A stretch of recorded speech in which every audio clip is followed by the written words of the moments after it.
Everybody, good evening.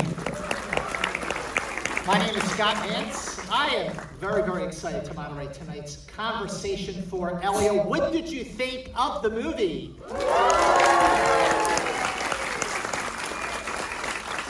So please note and make sure you post about this on your social media, because that is how we get the word out about a film.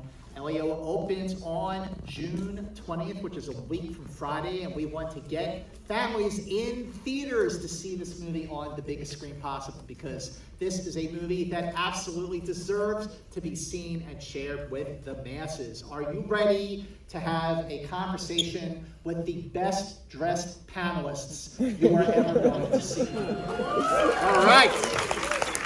Well, let's bring out composer Rob Simonsen.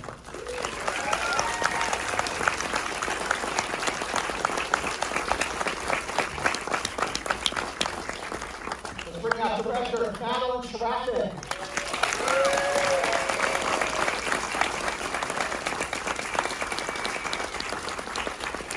Are you ready to meet ELIO himself? Welcome, Yonas Kibreab.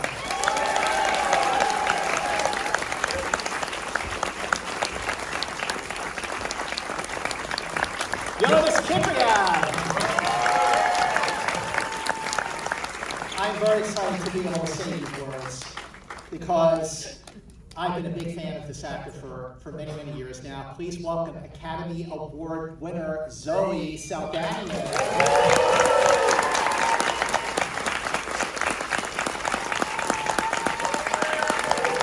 Yes! Here we go, all right. And it's also a great pleasure to be able to say these words. Please welcome Academy Award winner Domee Shi, director.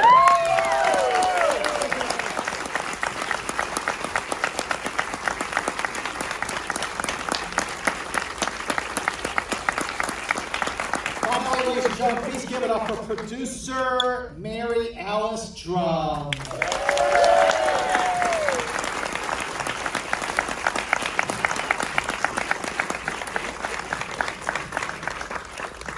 Well, first of all, you know, it hit me. I was talking to Yonas just before we walked out here.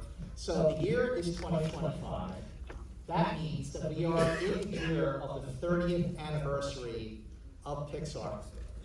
The first Toy Story movie opened, I think, in June of 1995, and here you are opening in June of 2025. So let's give it up for Pixar 30th anniversary.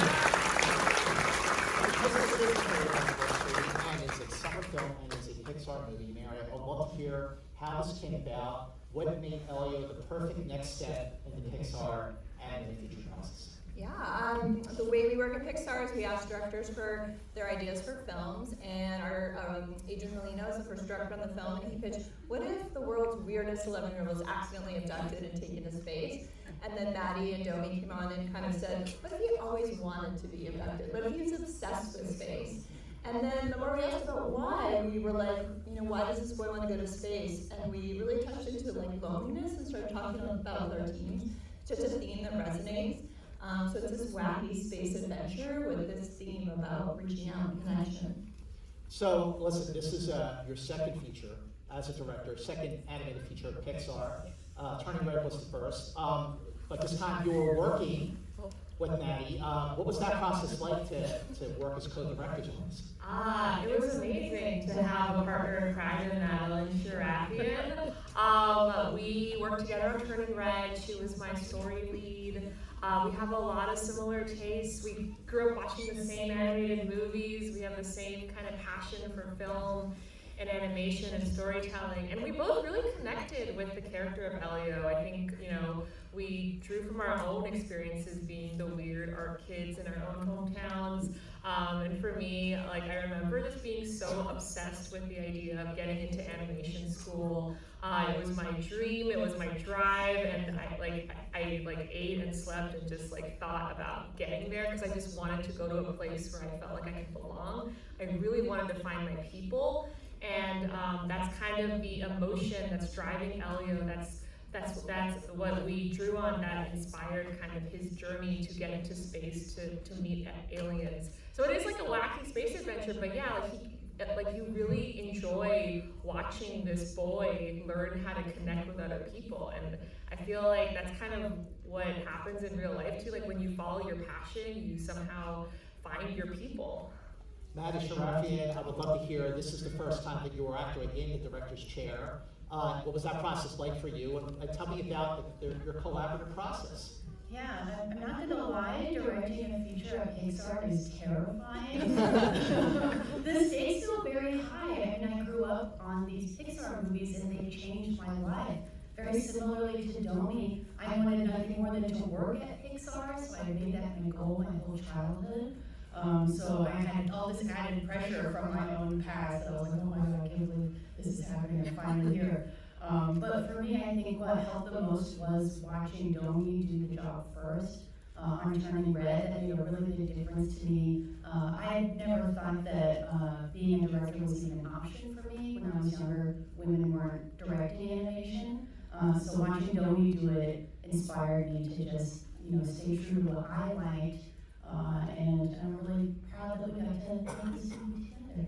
Well, the movie's title is ELIO. So how did you go about the process of finding the perfect ELIO? Again, let's hear for you. I wish to give a big shout out to our casting team. You can imagine this film is based on ELIO, and so finding a kid that could carry this film is a large assignment. But we heard Yonas in one of the first batches that he was much, much younger. So at first we were like, we're not sure, but these films evolve. So first he came in and did some scratch, and then I think after a while we were like, he's so amazing. And then he became our ELIO. Yeah, I feel like you could actually be the ambassador to Earth, dude. Like, you're so impressive. Yeah. Or you fake it till you make it. You're just like, just full of so much energy. Like you do embody that character just so well. So this is a big movie. It's a Pixar movie. So what was the process like for you, and how did you work with your directors and producers to really get who ELIO is? And I think the process was it was pretty long, but it was a fun process. I mean, I got the audition, and originally it didn't say Pixar on it, and it didn't say ELIO. It was like an untitled project. I recorded this audition from my parents' closet, and yeah, I just submitted the audition, and I didn't hear back for a while, like a month. Like, wow, they disgusted me. But then I heard a month later for a callback. I'm like, wow, that was a long time. But yeah, I got that callback, and I think there was a few auditions in between. It was so long ago. I think it was when I was 11. Yeah. And now I'm turning 15 soon. So, Wow! Happy birthday! So when you first read the script and you first spoke to your producers and directors, what was it about Aunt Olga that you really connected to? How did you understand and relate and connect to Aunt Olga? Well, I think I connected more to ELIO at first. Being a child that lost a parent at a very early age, I certainly was able to sympathize with ELIO's feelings of isolation, but also with his bravery. ELIO felt to me like such a brave little boy that, among all this adversity and volumes of pain that he just can't describe, and he doesn't know where to move all that pain, he doesn't even know what's going on with him, he still has this courage to be adopted. It's like, well, if it's not here, it's going to be somewhere else.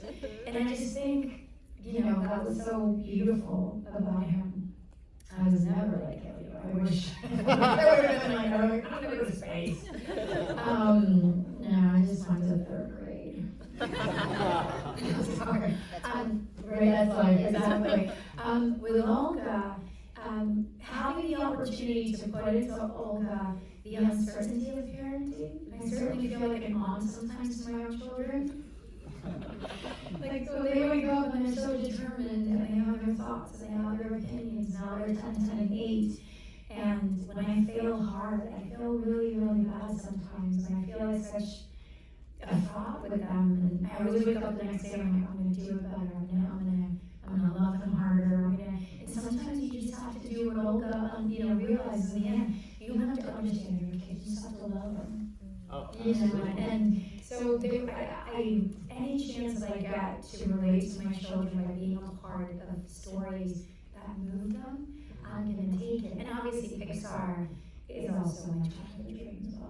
Oh, absolutely. It's got to be a dream to be a part of a Pixar film. And for you, Rob, I mean, your career as a composer, I mean, I'm a big fan of 500 Days of Summer, just FYI.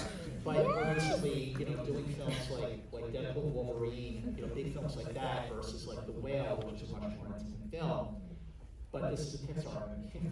So what was sort of your entry point to take on that challenge? Well, when I first saw the film, there was a good intent track there, and there were some pieces of mine that were pretty intimate pieces, and piano-driven with a lot of kind of synthesized, atmospheric, ethereal washes with very simple piano stuff. And I've done that since I can remember, sitting at the piano, just plucking out simple melodies, things that kind of just interested me and moved me. And so hearing some of those pieces as like touch points for the 10th track made me feel like, okay, there's something that I'm doing that they're hearing, that they're responding to. And so the water felt very warm. And similarly to what I just said, I was always looking up at the sky growing up. I grew up in Colorado, and the stars there are incredible. Driving up to the mountains, camping, and just looking up and wondering, and longing to see something or feel something. And a lot of those moments are really inspiring to me and kind of where I often pull from. So this seemed very natural for me. And of course, you have a huge canvas and lots of laughs and lots of big set pieces. So there were the simple piano melodies that we wanted as the core, but then we're blowing it out. The heart of the film, I mean, it's an epic film. You've got all this other world, universe, you've got all these aliens, but at the heart of the movie, it's a relationship between, and Nephi. But so as directors and producers, how do you strike the right balance between capturing that awe-inspiring space, sci-fi, epic, and really not losing the heart, which this movie has a very big heart? Yeah, I mean, I'm just so, I just feel so lucky that we were able to work with such a talented crew and such a talented cast. And I'm just gonna like gush over Zoe specifically for the character of Olga. I feel like the sessions that we had with you, like you added so much of yourself and like your like insecurities as a parent, your triumphs, your failures, like you weren't afraid to share them with us and to infuse it into the character. And she's Dominican as well, which like you helped so much like craft that aspect of her.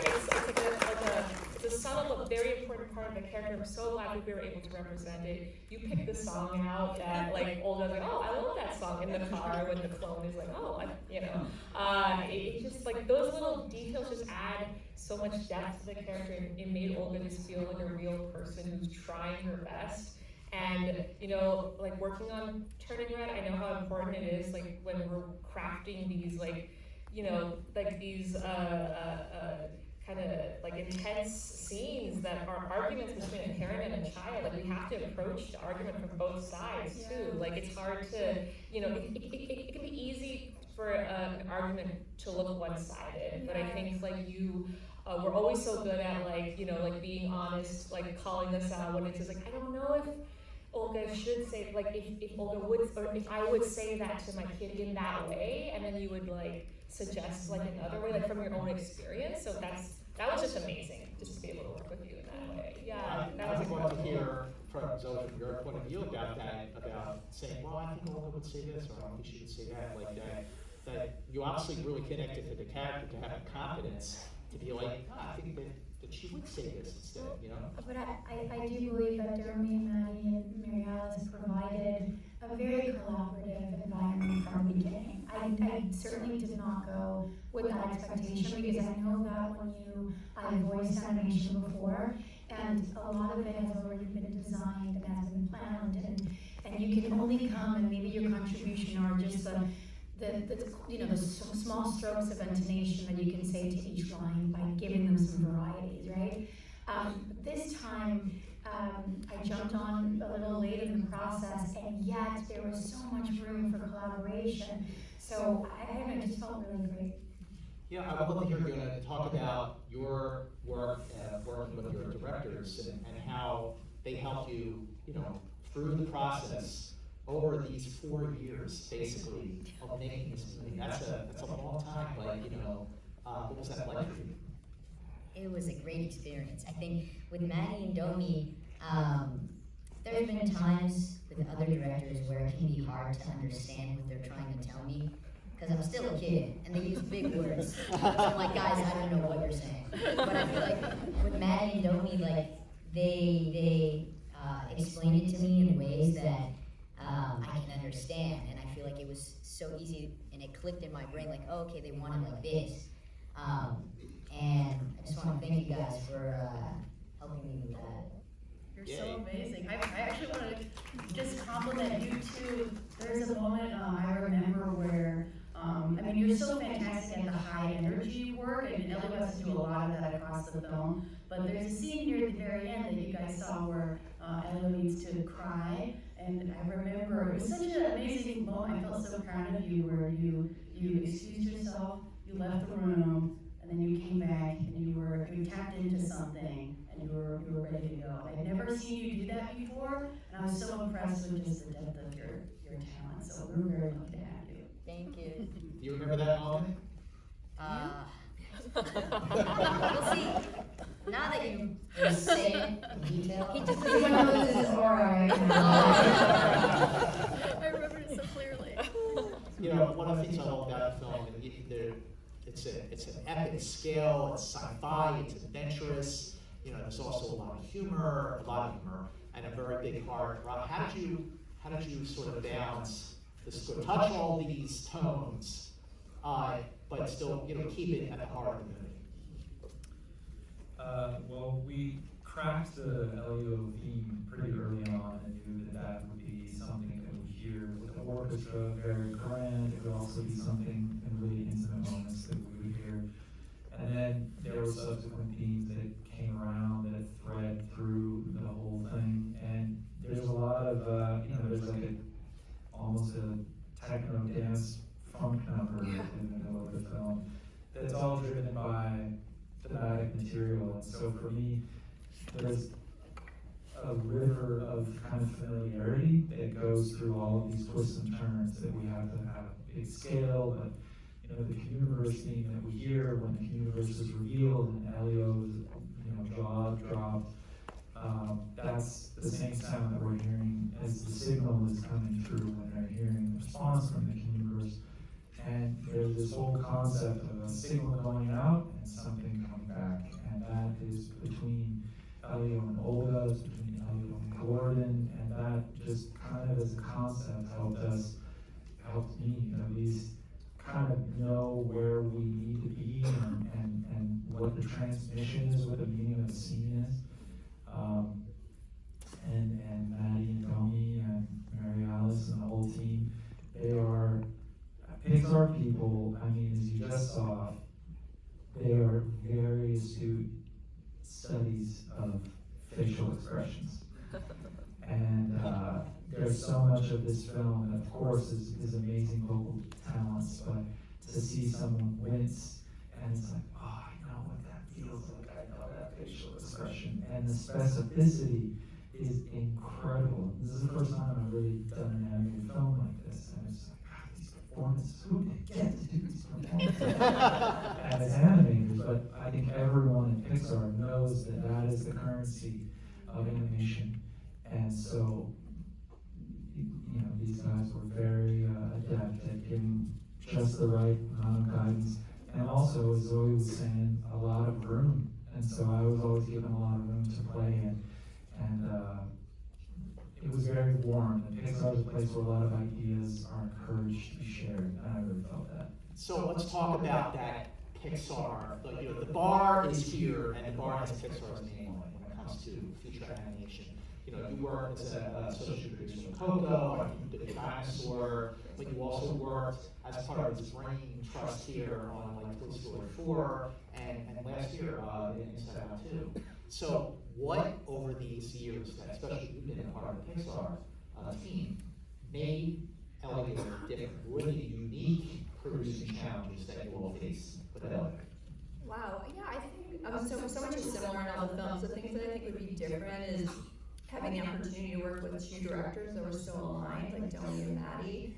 I think sometimes other studios will do like kind of arranged marriages of putting directors together. These two people are friends, they're creatively really aligned.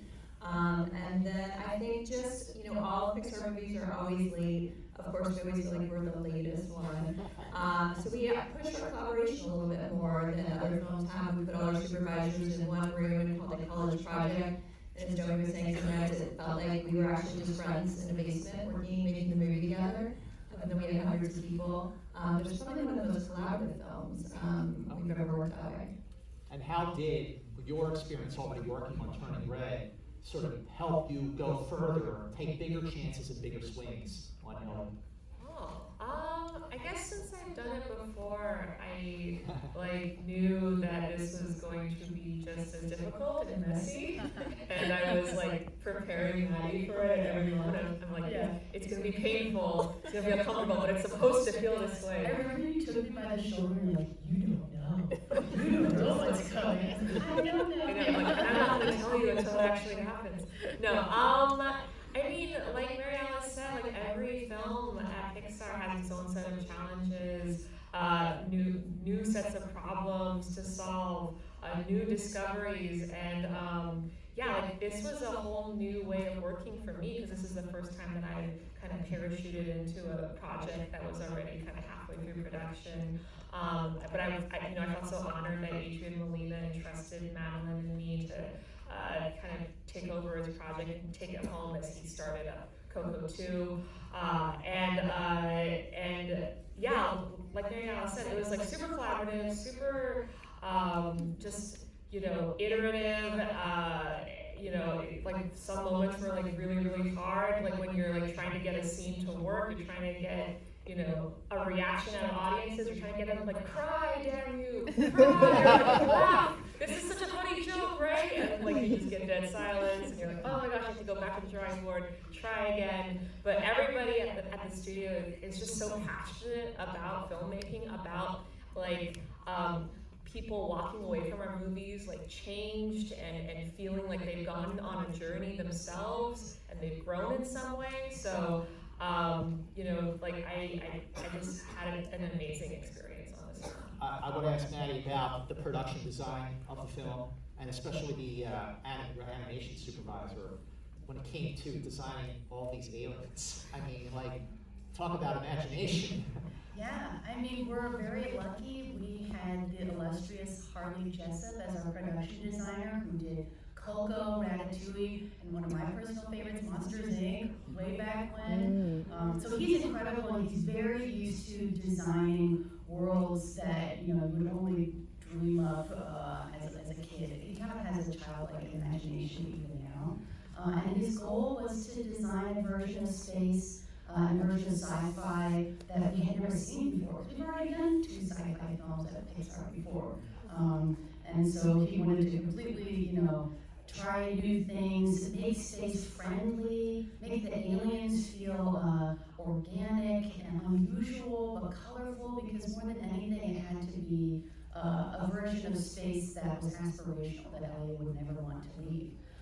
And our animation supervisors had a big challenge in front of them, because I don't know how much you guys know about animation, but having characters with completely different movement styles is very difficult because every single one of them had to be carefully crafted. You could never copy and paste a movement from one alien design to the next. They were all so different. But the animators love it. They're so advanced at this point. Any challenge that you give them, they actually, I think they enjoy it. They kind of like one-upping each other. Yeah. Yeah, oh, by the way, Monsters Inc., I think that came out November 2nd, 2001.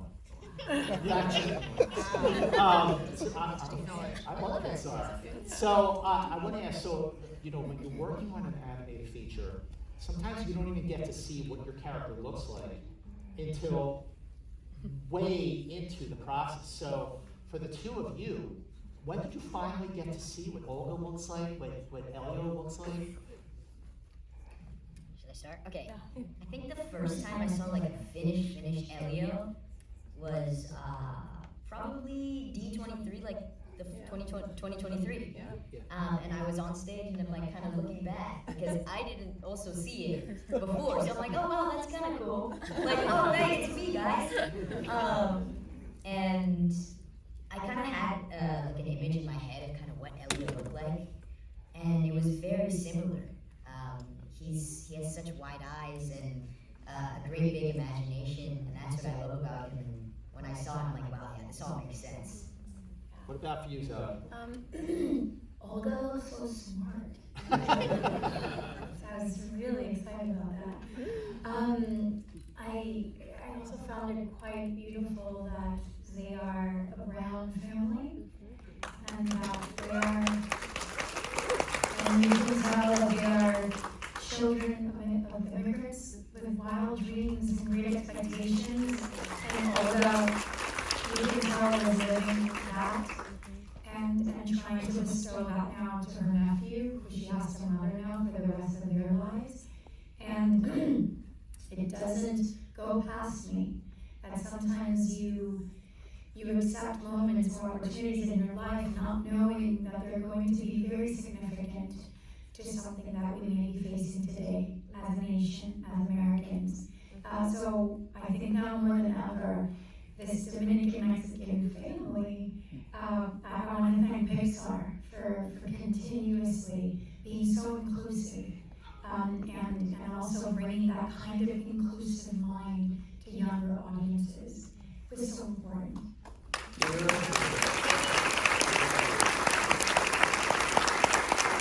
I was prepping and I'd seen the film twice already. And I was like, boy, this is like totally the movie we need right now. And like, why is this, like beyond the obvious, why is this like a movie for everyone right now?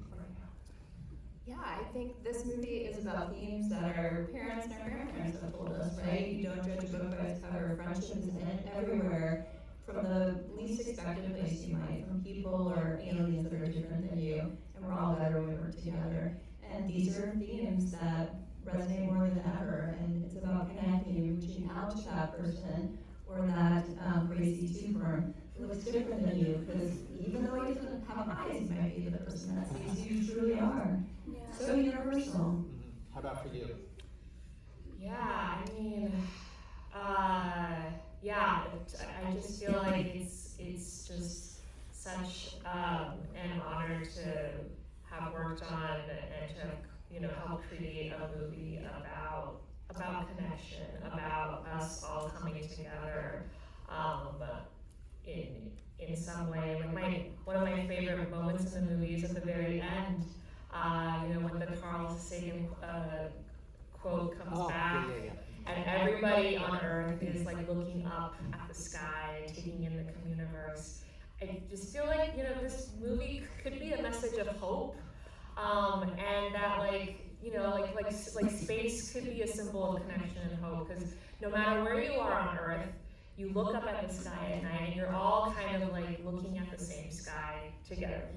We can all experience the wonders of space together, and in a world that feels increasingly more and more divided, it's like, dang, like if we can all kind of experience and feel the same things at once, like that's everything, For you as an actor, what was the biggest thing you learned making this film, working with these filmmakers? Working with the filmmakers it's so great to see, and you really appreciate how a lot more how an animated film is made, because there's so much work that's being put into it. And I mean, even I didn't realize at first like how much time and effort it takes, and it takes time and effort for any movie, but especially a Pixar movie. And like ELIO, I mean, this universe, you've never seen anything like it, and these aliens, you've never seen anything like it. And to have these original ideas is very impressive and inspiring to me as well. But I think what I learned from the movies, just like ELIO, I mean, to be yourself at all times, and yeah, never change who you are. There you go. That's a great message. Madeline, how about you for your first feature as a director? What was the big takeaway for you? Ooh, I think for me, I learned to trust the people around me a lot more. I actually started off, and probably still have a little bit of this in me, a little bit more like Olga, or I am a little bit uptight, you know, I keep my hair tight, I like to know where everything is. I like to be in control of the situation, but what I learned as a director is that you're never going to be in control of what's going on around you. And that's part of the fun, is that you have this amazing crew behind you who you can trust. So when something crazy is happening, you have someone you can lean over to and be like, what is happening? And you form this bond that you know, that person gets where you're trying to go, and you've had time to talk to them one-on-one. So I think for me, that was the biggest lesson I had to learn, was that it didn't all have to come from me, that I could lean back, and there are people, you know, right there who've done this hundreds of times before. And Rob, for you, your first animated feature, first time at Pixar, I mean, with all the films you've done, there must have been like a big new takeaway after working on a film like this. That it's going to be a long time before you see what something looks like. So you have to use your musical imagination. But I think what was clear to me about this group and about this film, and something that I always aspire to, is what comes from the heart reaches the heart. Yeah. And I think that's really the true point of this. Last question for you, how proud are you of this movie? Oh my gosh, I'm so proud. I'm so proud of everybody here. I'm so proud of the entire crew. Yeah, I just feel like we accomplished just this impossible kind of task, and everybody killed it. And in making a movie about connection, I feel so much more connected to my fellow Pixarians and Pixar friends than ever. Yeah. Okay, so a couple of announcements. So first announcement, if you can all please stay seated while we exit, that would really, really help us out a lot. We would really, really appreciate that. Second announcement, again, ELIO opens on Friday, June 20th. That's just a week from Friday. So now that you've seen this movie, we have a full capacity house here at the Chinese Theater. So you're going to spread the word. How do you do that? You go on social media. So, you know, go on Facebook, you know, go on Instagram, go on TikTok. You in the back, if you're still using, you know, X, knock yourself out. But spread the word about ELIO. Thank you all for being here. Thank you.